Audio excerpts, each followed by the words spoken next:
Get this and get it straight. Crime is a sucker's road, and those who travel it wind up in the gutter, the prison, or the grave. I didn't know it, but I was caught in a smokeout that led from a search for a lady in black, past murder at a highway inn, to gunfire in a warehouse, for a girl already dead in the morgue. From the pen of Raymond Chandler, outstanding author of crime fiction, comes his most famous character in The Adventures of Philip Marlowe.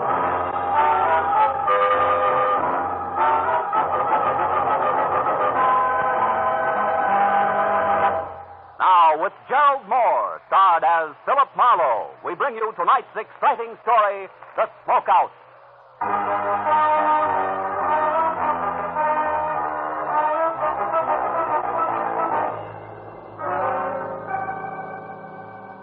Never seems to fail. A sleepless night that leaves you with raw nerves and sandpaper eyelids is always followed by a day that never ends. A kind of long, tough day that keeps you on the move until life in the city is finally reduced to no more than a confused, clatterous stink of exhaust fumes and an aimless mob of shallow people milling around, looking for nothing but a chance to con each other out of a lousy butt. And this was no exception. Because when I finally decided to quit to get out of it to go someplace quiet and relaxed, I found myself instead in a hurry all over again. I was on my way to a very public building on Spring Street at the stubborn instigation of one Detective Lieutenant Matthews of Homicide, whose phone call 20 minutes ago had caught me as soon as I opened my apartment door. Where you been, Marlowe? Don't you ever check in at that office of yours? Not on days like this, Matthews. They don't give me a chance. What's up? Tell me all you know about Vera Hamlin, Phil. Who's Vera Hamlin? A girl. No fooling. Are you real sure you don't know her? Positive. Am I supposed to? Maybe she used another name. Pretty, blonde, about 5'6", a sweet kid, apparently. I can think of a lot of women who fit that description, Matthews. Yeah, you could. But this one wrote you a letter yesterday. I didn't get it. Then I haven't been in my office at all today. Why? She wanted your help. How do you know? Well, we picked it up from the imprint in an open pack of stationery in her apartment. Oh? Better come down and take a look at her, Phil. Take a look at her. Where is she? In the morgue. Oh? She was struck by a car last night. Accident? What makes you ask that, Marlowe? Your dubious tone of voice, Matthews. Well, was it an accident? I guess so. Maybe I've been a cop too long. I get suspicious myself on dark nights. Can understand it. Come on down, Phil. Right away. I'll meet you there.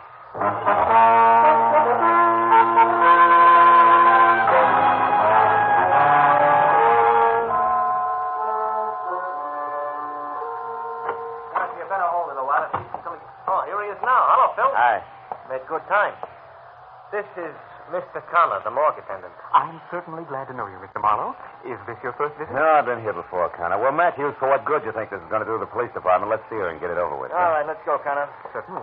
Step this way, please, gentlemen. Follow me. Happy fella, isn't he? Well, civil sense. Here to the right. Now, let's see.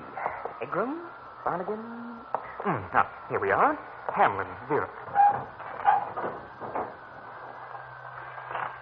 There. Well, Marlowe? Hmm. You know her, Marlowe? No. Okay, that's all. All right, Lieutenant Matthews. Come on, Phil. Let's get out of here. Yeah. Now, look, Matthews, I told you on the phone I didn't know. What'd you get me down here for? Because there are some angles on this death I don't like to look at. That letter to you is one of them. Got the letter? No, I read the whole thing in from the lab and that imprint they worked on. She was worried. She wanted you to investigate something for her. You were supposed to call her today. Know anything about her? Yeah, she came to L.A. about 6 months ago from Omaha. Mm-hmm. She worked for a guy named Brasso's, a produce wholesaler, 77 Market Street. Lately, she was seeing a lot of him after office hours. What's wrong with that? Nothing.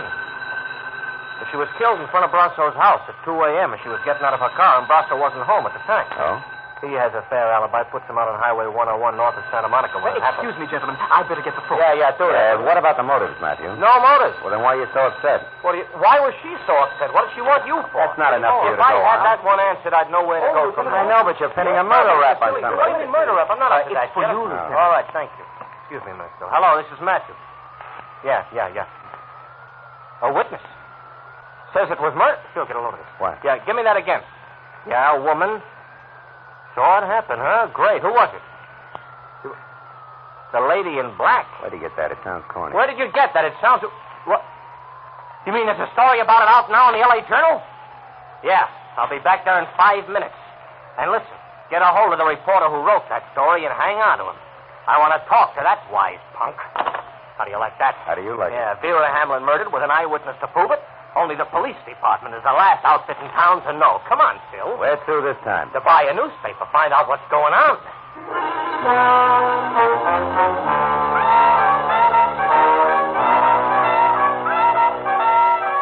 Matthews was boiling as we left the morgue and headed to police headquarters. We made one stop on the way to pick up a copy of the Journal, which he read as I drove. The kind of smoky, well-illustrated sensationalism that clouds issues, doubles police work, and sells papers. Exclusively to the Journal tonight that she was an eyewitness when a mad killer purposely swerved his speeding car into curvaceous blonde beauty Vera Hamlin outside her lover's Brentwood home late last night. If that's journalism, I'll eat my bag. Keep reading. You're a cop, not a critic. Yeah, but I got taste.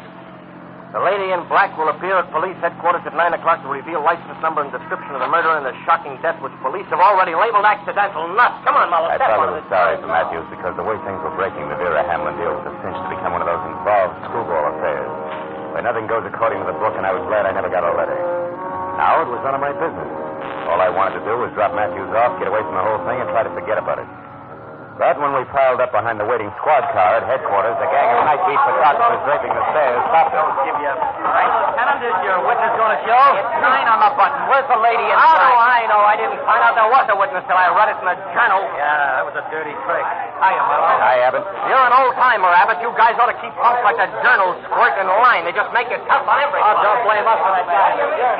He's burned up, huh, Marlowe? You blame him? You know as well as I do, the Journal picked up that witness right here. Kept her under wraps until they had time to break the story. Well, he shouldn't let it throw him. You know, guys like that usually hang themselves. Sure, after the damage is done.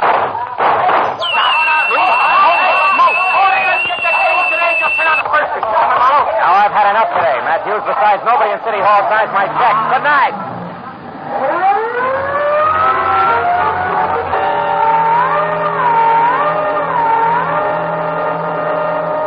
I watched him out of sight and drove to the corner where one of the reporters told me that the green sedan had had a lady in black in it. Whoever had fired the shots had gotten away clean. So, with that to think about, I drove back to Hollywood and tried a double scotch in a quiet bar. Yeah, it didn't work. Half hour later, I ended up in my office with Vera Hamlin's letter open on my desk. Enclosed were 5 $10 bills and a souvenir postcard from a place called Moon's Point on Highway 101. Penciled across the back with a word. I think this place means trouble to Dave Brasso. I don't know why, Vera. Maybe it was the memory of the girl's face in the morgue. Or maybe it was a stack of wrinkled tens on my desk that made me do it. But whatever it was, I went to my car, drove out past Santa Monica, and it took me an hour to get to Moon's Point on Highway 101. An isolated huddle of grimy filling station, rickety six-cabin auto court, and weather-beaten lunch counter and bar, squatting beside the highway. I pulled up at the parking lot and went into the bar where the source of the quaint name Moon's Point met me. Moon himself. He was round, pale, and soft as a lump of green cheese. What can I do for you, mister? Dave around? Dave who? Brasso. Want to see him on business. What kind Private of business. Oh. Okay.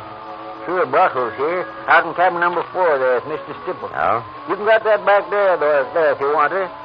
But I don't think they'll have much time for you, fella. Why not? The late paper just come in, the L.A. Journal. Is that all? I got much later news than that for him.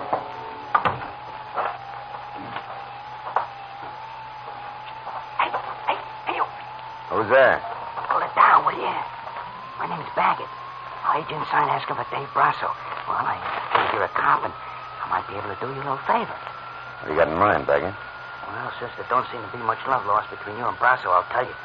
I believe in an eye for an eye and a tooth for a tooth, see? I used to be a driver for Dave Brasso, only yesterday I got canned. Thrown out. Put off my truck and fired for no reason at all. So? Oh, so I've been sticking close to him, just waiting for a chance to pay him back. And I've been finding out things you might like to know. Give me a for instance. Well, for instance, he had a fight. A knockdown, drag-out argument with that Vera Hamlin girl last night. Just an hour or so before she was run over. She claimed he was seeing another woman. What's that prove, Baggett? She was found dead in front of his house, Bud. You added up. And that's not all either. I know why he's hanging around out here. Also why it ain't going to do him one bit of good. I got plenty to tell about. Wait a minute. Hold it. Yeah. That's Monty Stipple who opened the door to number 4 here. I got to get out of here. But I got plenty to tell, Bud, so when you're finished in there, come on over behind the grease rack at the filling station. I'll be waiting for you. I don't know how you feel, Dave. You're on edge. You got reason to be, but running back into town won't help you any. So they got a witness. She's already told it. Wait a minute. There's somebody outside here. Yeah, that's right. I want to see Dave Brasso. And Mr. Brasso is pretty busy right now, mister. Not too busy to see me. Oh, you a cop? No. And you must be a crummy reporter, so scram. You look Mr. Brasso up at his place of business some other time. You mean after he skipped town to keep the witness from putting a finger on him? Why, you Hold it, snooping... Monty. Wait. Who are you? What's your dodge, soldier? Name's Marlowe, private detective. I'm here because Vera Hamlin wrote me a letter yesterday. Vera? Monty, get lost for a couple of minutes, will you? I want to talk to this guy. Don't you Go think you on, better go let me... on, beat it. Well, okay. All right, soldier. Come on in. You wanted to see me? I'll take a good look. Well? Okay, so you're big, Brasso. Husky enough to run over somebody and kill him. Without even getting into a car. I'll let that one go by, soldier. Where's the letter? Locked up in my office. What'd she say in it? She wanted something to look into and said this was a good place to start. Jealous little fool. Is that what the fight was about last night? Right. You do find things out, don't you, soldier? That's my business. Well, maybe you know who this lady in black here in the paper is and what she's going to tell. Maybe. Might even know who was jumping up to try to kill her tonight and shut her up. Who is that?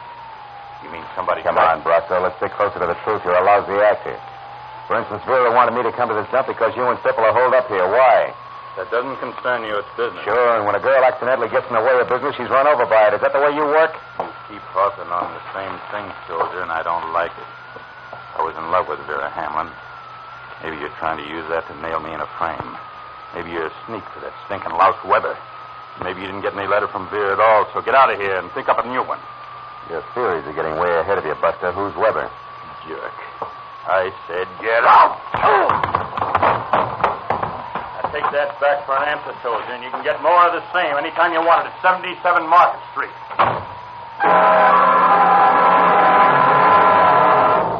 Brasso's hair trigger left with 200 pounds of shoulder behind it. Piled me out of the door and flat on my back in the gravel. Which tallied my interview with him at 0 with one minor exception. My spiteful informer, Baggett, had some basis in fact for his story, so I dusted myself off and made for the rear of the deserted filling station where the grease rack stood. There was nobody around. I waited a few minutes for him, and then I skirted wide around the auto court and looked in at the scaly window at the bar. Stipple was there with his nose in a beer glass, but no Baggett. I circled the building quietly, found nothing but indignant spiders and dark corners, and decided to try the grease rack again.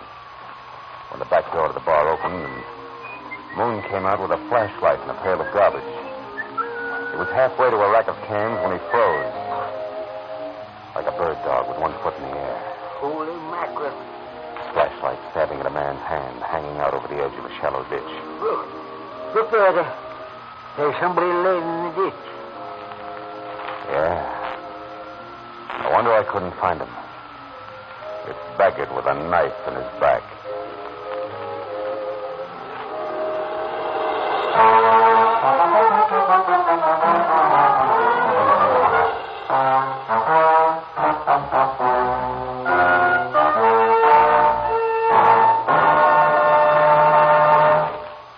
Now, with our star, Gerald Moore, we continue with the second act of Philip Marlowe and tonight's story, The Smokeout.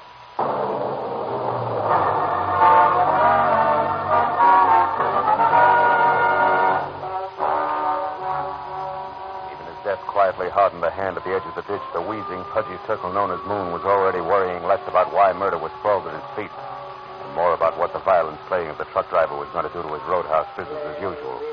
Didn't make for wholesome listening. Finished. Dave Brasso, that Monday Stipple, all of them. They can take their trade and their trouble somewheres else. I got to make a buck like the next guy, but I sure ain't going to do it this way. Why, overnight it just... Hey, wait a minute, Moon. What troubles are you talking about? Brasso and Stipple, I mean. What is it? Come on, speak up. It may be important. To who? To me and the law. To Baggett here. Maybe a girl who died a little ahead of her time. A girl who what? Hey, mister, you're talking in circles. Yeah, sure I am. And we don't have time for that, do we, Moon? Here, let go of me. Are you going to talk? What's that? Well... Okay, I'll tell you. There's no international secret. Now, get your hands off of me. All right, but make it fast. The setup, what is it, Moon? Too much competition. Another produce outfit run by a guy named Mike. He's been picking Brasso's trucks off along US 101 every other night. Sometimes it's a well-planned accident, and sometimes just sloppy hijacking, but all earth is trouble. Trouble Brasso can't prove. Is that it? Yeah. That's the reason for Monty Stipple and the meetings out here. Stipple's supposed to get the proof for Hey, wait a minute. Brasso. There's a guy going to the car next to mine. Oh, that's Brasso, Marlowe. And like I said, I've had enough. For my dough, it's time to call the cops. Good luck, sucker. Dave Brasso was out in front by no more than 30 seconds, so as I ran toward my car and the wall of dust, his tires had kicked up. I figured I had an even chance of catching up with him before he got back to Santa Monica and into heavy traffic. But I figured differently when I had one hand on the door of my car. I had to. Company said so. I'm holding a gun. Please don't move. She was standing someplace behind me, and when I did as told, she moved around in a wide, careful arc until we faced each other across a chunk of dark night. It revealed only two things. One, she was holding a gun, and two, there was no mistaking her. This was a lady in black. Those car keys there in your hand. Throw them here, please. Now, wait a minute. I'm sure we can talk. Please, let me have them. Okay. Now what? Now, whoever you are, you can look for these when I'm Hey, gone. well, listen. I don't want to be interfered with. Now, wait a minute. Oh, I get it. You're afraid something will jar the sale price you've set for Brasso, huh? What are you talking about? That ever-sneaking routine known as blackmail. Or to be very specific, a mystery witness, you, the lady in black, who almost gets to the police to tag a killer. Almost so she could scare said killer into a generous frame of mind when next they meet. In other words, baby, it was all an act of pressure play on Dave Brasso. Now it's time to collect. Do I go on? No, you don't. You just do as I say. You just turn around and walk. And think a little.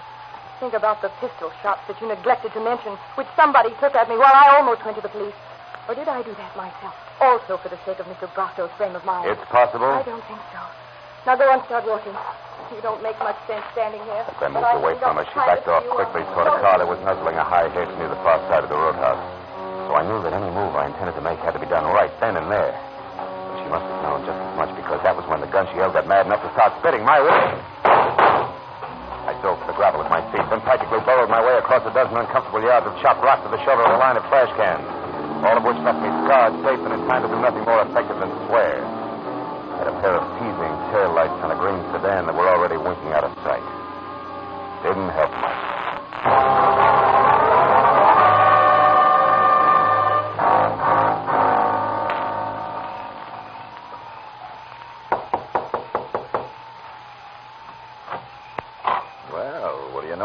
Private detective again. Well, what's it this time? Bill Brasso, Stipple, is he in? No, he isn't. That's funny. No, I don't think so. I only think you're funny. The panic, Marlowe. Moon and I have been watching you comb that gravel out there searching for the key. We couldn't catch the chatter, but she certainly made you look stupid. And just so you don't go on looking that way, don't bother playing so wide-eyed about Brasso being in here either. You see, I know you know he isn't. It won't work, sonny boy. Maybe a little pressure will. I doubt it. I don't bend easy, Marlowe. Also, I don't happen to know where Brasso went. But just so nobody gets too upset or quick with a gun, maybe we have to go back over to the bar to chat. Moon's expecting me. Besides, it's cozier there. It won't be. Once the cops start pouring in. Incidentally, it makes it your turn not to play dumb. I mean Ernie Baggett being very dead out in the back. Even Stevens, huh, Marlowe? Yeah. Okay. I know about Baggett. From Brasso? I heard you. Nice night. Marlowe? You know, Stipple, you're making a big mistake. What? Protecting Brasso can't pay off anymore. You said I was protecting him. I worked for Dave Brasso, period. If he knocked off a couple of people, and I'm not saying he has, it's got nothing to do with me. What's done is done. Which doesn't include the girl, huh? Who? That witness?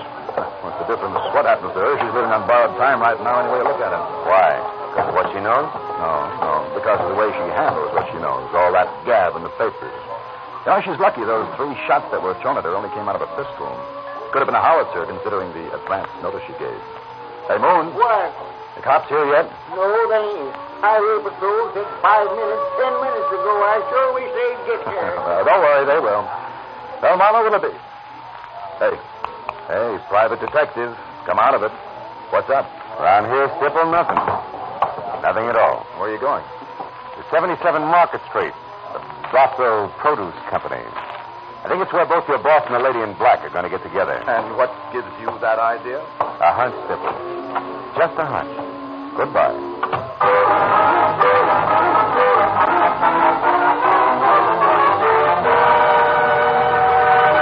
Brasso Produce company was a half a block of corrugated metal warehouse parked behind a wide loading ramp, which at 2 a.m. bustled with enough noisy, fresh vegetable business to turn night into day.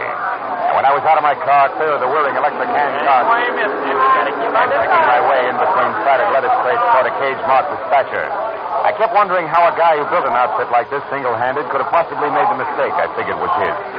I stopped wondering when a face that had been stolen from a hawk pressed itself close to the inside of the cage and yelled at me. Well, what is it, mister? Talk up fast, will you? I'm busy here. Wait, please! 681 out now! I want to see Dave Brasso. Oh, that's he isn't here. Dispatcher. Yes, 21 a bushel. Right. Brasso's not in his office, mister. I'm not sure where he is. I'm not sure. You a cop? No, private detective with expense account. Will 5 help? He just paid 10. Oh, let it ring.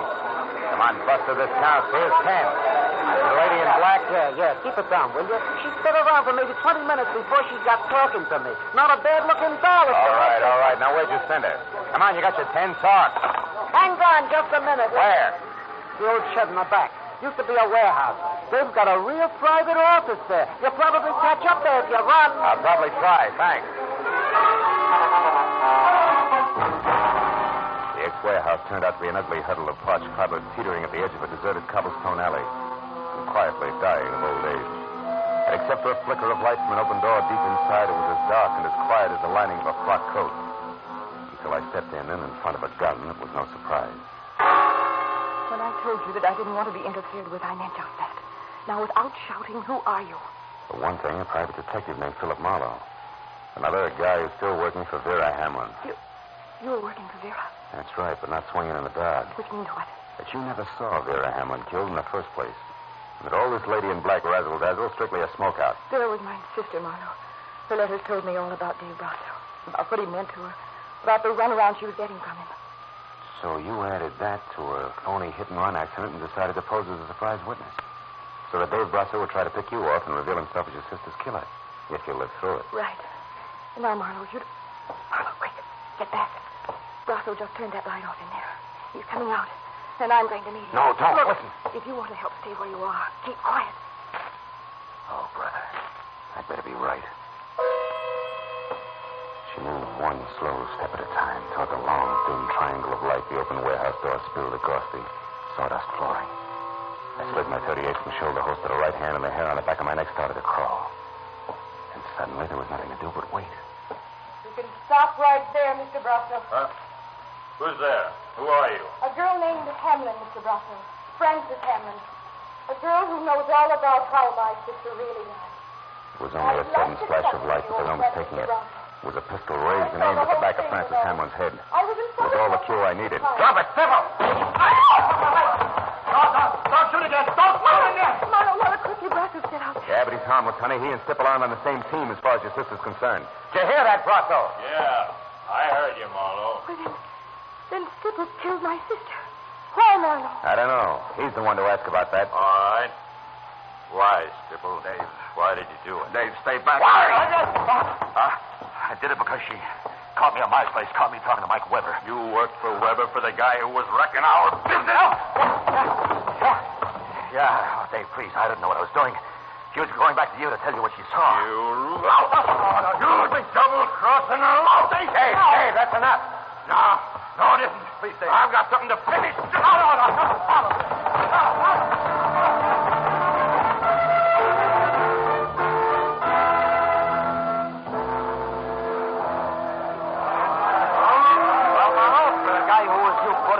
On the city payroll?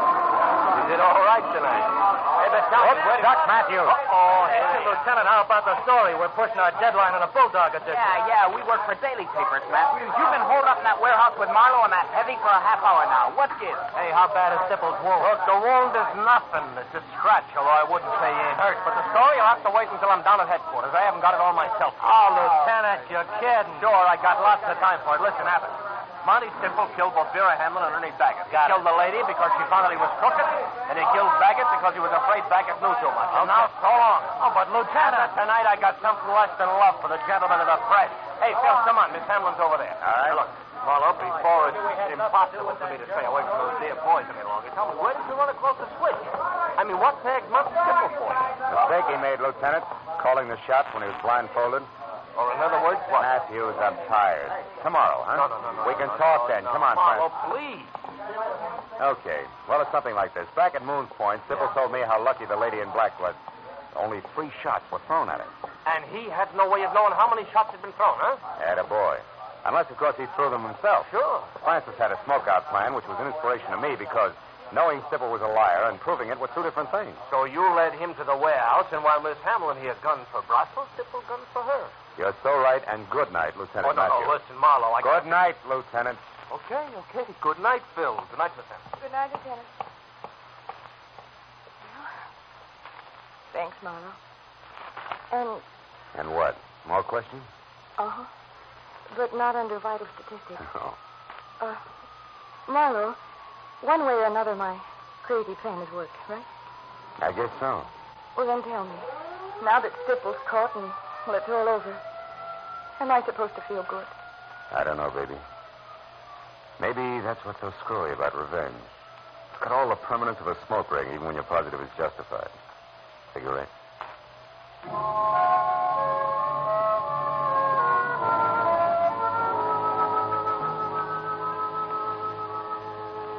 I'd been jog-tired when it started. Whipped. Fed up with the city and the aimless, milling mob of shallow people. Always hungry for a buck that made it move. But now as I drove through the quiet, empty downtown streets and listened to Frances Hampton talk about her sister, who had never been anything but nice, I stopped thinking about those money grubbers and thought instead about the ones like Vera. All the people all over the world who sometimes get in trouble because other people won't realize the world is not for sale. Yeah. The Veras are the ones to keep in mind. And that was when I decided that I was only tired, not whipped, not fed up. All I needed was a good night's sleep. So I went home and got it.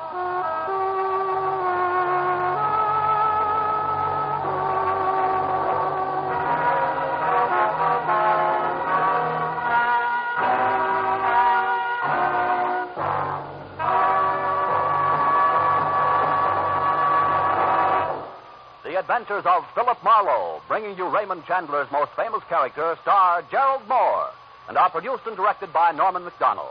Script is by Robert Mitchell and Gene Levitt. Featured in the cast were Lynn Ellen, Barney Phillips, John Daner, Jack Crucian, Parley Bear, Edgar Barrier, Byron Kane, Hugh Thomas, and Bill Raleigh. Detective Lieutenant Matthews is played by Larry Dobkin. The special music is composed and conducted by Richard Orant. Be sure and be with us next week when Philip Marlowe says,